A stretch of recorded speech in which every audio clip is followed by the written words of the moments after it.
Abi selamünaleyküm. Selçuk abi sen misin? Başına gözüne ne yazır? Ha buyur kardeş ben. Abi Terekeme kargodan gelen bir kargom vardı. Bir kod gelecekti. Kodu söyler misin bana?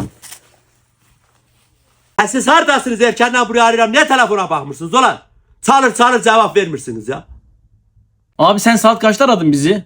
Saat 2'den 4'e kadar aradım. Durmadan aradım. Hep bir adam alo der ya. Abi biz malın saatinde çalışmıyoruz ya. Ne mal saati oğlum, siz kargo değilsiniz mi? Malla ne işi var kargonun? Abi şubemizi yeni açtık. Şehir merkezinde şubemiz yoktu. Köyde var. Malın vaktinde çalışmıyoruz. Ben sabaha şu mal tuza geldi. İnek sağına geldi. Bilmirəm ne oldu. Saman doldurdun. Hay həncəm ben bu. Siz ha zaman çalışacaksınız?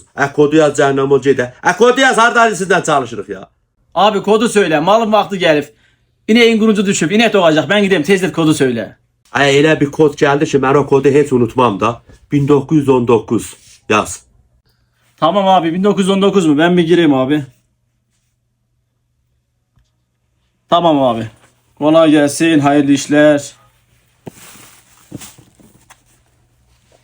Kardeş görən bunların lüvəsi yeri yurdu damı daşı haradı. Bu kargo hardan çıxdı? Görən bu papağı, bu şapkayı, yelək hardan alıblar? Ne yaradın? Hayırlı işler Selçuk abi. İşi gücü koydum geldim. Kırma kırdırırdım. Dərmanda olduğunu bilmirdim ya. Bu arada şahat ne kadar olubdu ya? Səncə içindən qırmızı tişörtü geyinibsən kəsin boğazına qədər çəkdiyinə görə hələcə sənə hədiyyə almışam. Gel.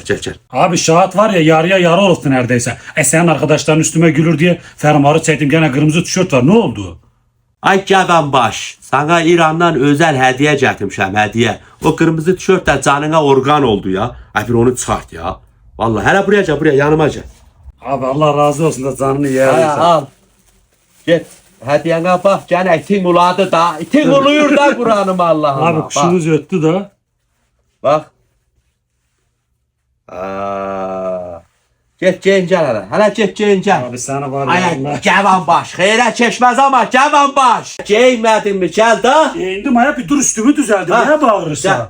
Şükür bak rengin değişti bak görürsen. Bizim traktör takımı İran'da şampiyon oldu. Ben dedim hem ona destek olsun hem de dedim sen de üstünü başını değiş. Geçen seneden beri aynı tişörtü Abi sen var ya yemin ederim 50 aran aslan da. Ver. Sen olmasan bizim elimizden kim tutar sana abi? değiliye geçmez ama. Geçer abi. Ben hep çıkmayan değilim abi. Vallahi yok sen hep basarsan canım. Yok abi yine hep Kim uladı canım. Hele ben dinle.